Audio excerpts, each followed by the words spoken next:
Hello friends, welcome to SB classes. देखिए friends, जो आज का हमारा टॉपिक है वो है कंप्यूटर का।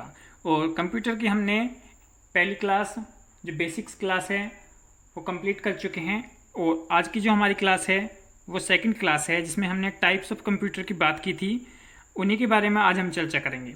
देखिए, सबसे पहले जो हम करने जा रहे हैं वो है generation of computer. Generation of computer में सबसे पहले पहली पीढ़ी फर्स्ट जनरेशन जो है वो कब से कब तक आई? वो आई 1940 से 1956 तक। क्या क्या उसमें चीज़ें आई, तो वो चीज़ देखिए। जो सबसे पहला कंप्यूटर आया था उसमें निर्वात ट्यूब, वैक्यूम ट्यूब का प्रयोग किया गया था और मशीनी भाषा का प्रयोग किया गया था 0 और 1 का। जो मशीनी लैंग्वेज है 0-1 बाइनरी प्रणाली, ठीक है, बाइनरी सिस्टम पर जो आधारित है वो 0-1 उसका प्रयोग किया गया था। और क्या किया गया था? पंच कार्ड का प्रयोग किया गया था। बड़े और अधिक ऊर्जा खपत करने वाले जो हैं पहली पीढ़ी के कंप्यूटर थे। इसका जो उदाहरण है वो है ENIAC, यूनिवेक, IBM का मार्क 1। जो ENIAC है, यूनिएक है, उनकी फुल फॉर्म मैंने आपको पिछली क्लासेस में बता दी थी। और सबसे ज़्यादा जो इम्पोर्टेंट है इनकी फुल फॉर्म है। बहुत सारे क्वेश्चन जो हैं फुल फॉर्म पर ही पूछे जाते हैं, तो इन नाम के साथ साथ आपको उनकी फुल फॉर्म भी याद रखनी है। इसका जो वजन था वो था 27 टन। और जो भाषा इसमें यूज की गई थी वो असेंबल भाषा की गई थी। इसके अंदर भाषा यूज की गई थी असेंबल। अब है दूसरी पीढ़ी के कंप्यूटर, नेक्स्ट जनरेशन। ये कब से कब तक आए थे? 1956 से 1963 के बीच में दूसरी पीढ़ी के कंप्यूटर चले, सेकेंड जनरेशन के कंप्यूटर चले। इसमें प्रयोग किया गया था ट्रांजिस्टर का। और जो फर्स्ट पीढ़ी के कंप्यूटर थे उसमें वैक्यूम ट्यूब का। ये हल्के, छोटे और कम खपत वाले थे, ठीक है। पहली पीढ़ी के मुकाबले हल्के भी थे, छोटे भी थे और कम खपत करने वाले थे। इनकी जो गति थी वो तीव्र थी और त्रुटियां कम थी इसके अंदर। व्यवसाय तथा उद्योग में इनका प्रयोग किया गया। इसके अंदर बैच ऑपरेटर सिस्टम का प्रारंभ किया गया था। बैच ऑपरेटर सिस्टम का प्रारंभ किया गया था। और जो इसके अंदर भाषा थी वो कोबोल और फोर्ट्रॉन, ठीक है। जो कोबोल है उसके बारे में बता दूं, वो बिजनेस लैंग्वेज की थी, ठीक है। वो किस में यूज की गई थी? बिजनेस के अंदर,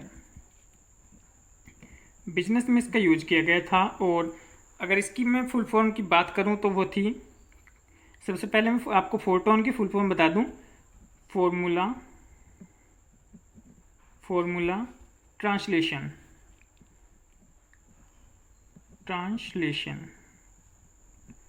और ये जो है किस में यूज की गई थी? ये यूज की गई थी वैज्ञानिक और मौसम विभाग में।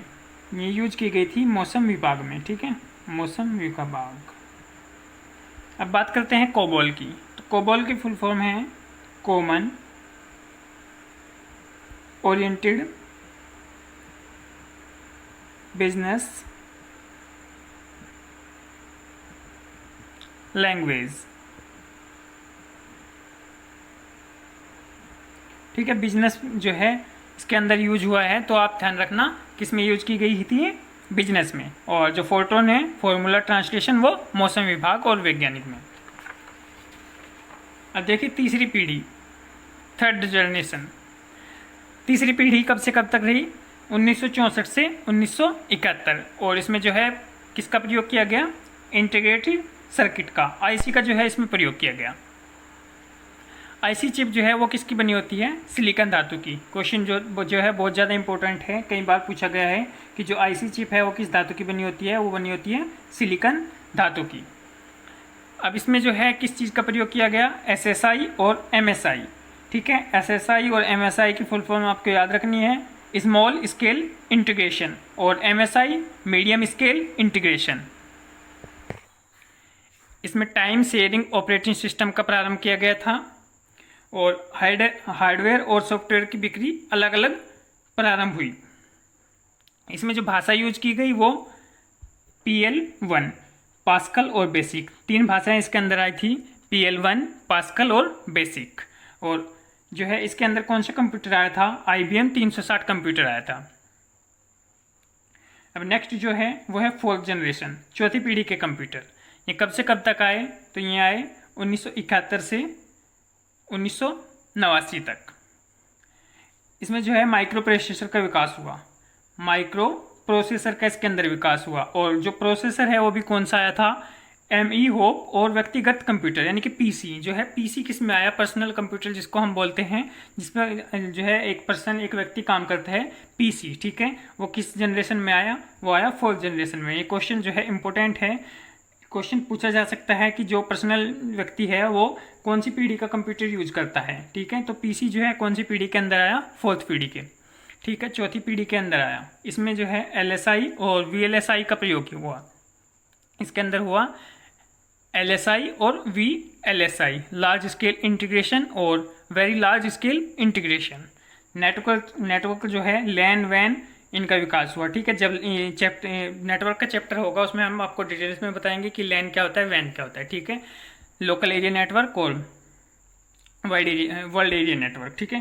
तो इसमें जो है ऑपरेटिंग सिस्टम जो है MS डोज और MS विंडो, और जिसकी इसमें भाषा आई थी वो सी लैंग्वेज का इसके अंदर विकास हुआ था, ठीक है। सी लैंग्वेज आई थी 4th पीढ़ी में। लैंग्वेज सी जो है इंपॉर्टेंट है, आपसे पूछी जा सकती है। लैंग्वेज के बारे में आप थोड़ा सा ध्यान रखिएगा कि कौन सी पीढ़ी में कौन सी लैंग्वेज आई। जो बेसिक लैंग्वेज है और पास्कल लैंग्वेज है वो कौन सी में, 3rd जनरेशन में, और जो सी लैंग्वेज है वो 4th जनरेशन में।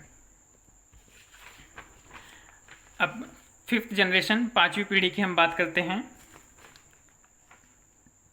इसमें जो है इंटरनेट, ईमेल और www, क्वेश्चन बहुत ज़्यादा इंपॉर्टेंट है। इसकी फुल फॉर्म कई बार पूछी गई है एग्जाम्स में कि www की फुल फॉर्म क्या है, वर्ल्ड वाइड वेब। तो जो 5th जनरेशन है वो कब से कब तक है, 1989 से, और अब तक जो है कौन सी पीढ़ी चली हुई है, वो चली हुई है कंप्यूटर की 5वीं पीढ़ी, ठीक है। इंटरनेट इसमें आया, ईमेल इसमें आई, और www वर्ल्ड वाइड वेब का विकास हुआ। इसमें जो IT सेक्टर है, इंफॉर्मेशन टेक्नोलॉजी का विकास हुआ। इसमें ULSI का अल्ट्रा लार्ज स्केल इंटीग्रेशन आया। कृत्रिम ज्ञान क्षमता, आर्टिफिशियल इंटेलिजेंस डालने का प्रयास चल रहे हैं, ठीक है। जो कंप्यूटर है उसके अंदर आर्टिफिशियल इंटेलिजेंस डालने के प्रयास चल रहे हैं ताकि कंप्यूटर परिस्थितियों के अनुकूल स्वयं निर्णय ले सके। यानी कि अगर कुछ ऐसी प्रॉब्लम हो तो कंप्यूटर क्या कर सके, अपने आप जो है उस सिचुएशन को सोल्व कर सके। और इसके अंदर पोर्टेबल पीसी और डेस्कटॉप, ठीक है, पोर्टेबल पीसी और डेस्कटॉप पीसी का निर्माण जो है 5वीं पीढ़ी के अंदर हुआ। अब कुछ और फैक्ट्स हम देख लेते हैं, कुछ इंपॉर्टेंट क्वेश्चन जो कि एग्जाम्स में पूछे जा सकते हैं। वो है, सबसे पहला जो क्वेश्चन है कि इंटीग्रेटेड सर्किट का विकास, जो आईसी है, आईसी चिप जो हमने आपको बताई कि किस चीज़ की बनी होती है, सिलिकॉन धातु की बनी होती है, उसका विकास यानी कि उसका आविष्कार कौन है, ठीक है, किसने जो है उसका आविष्कार किया। तो वो है जैक किल्वी तथा रॉबर्ट। और विश्व का सबसे तेज सुपर कंप्यूटर कौन सा है, वो है ब्लू जीन, और किस कंपनी का है, IBM का। और भारत का सबसे तेज सुपर कंप्यूटर एका। विश्व का चौथा सबसे तेज कंप्यूटर है एका, जो कि भारत का सबसे तेज सुपर कंप्यूटर है। और विश्व का सबसे तेज सुपर कंप्यूटर ब्लू जीन है। और आईसी का जो है आविष्कार किसने किया, जैक किल्वी तथा रॉबर्ट नोई ने। तो आज की क्लास में इतना ही फ्रेंड्स। कल को हम जो है नेक्स्ट टाइप के कंप्यूटर पढ़ेंगे जो कि माइक्रो, मिनी और सुपर कंप्यूटर होंगे। और उसके बाद हम जो है एनालॉग और हाइब्रिड कंप्यूटर के बारे में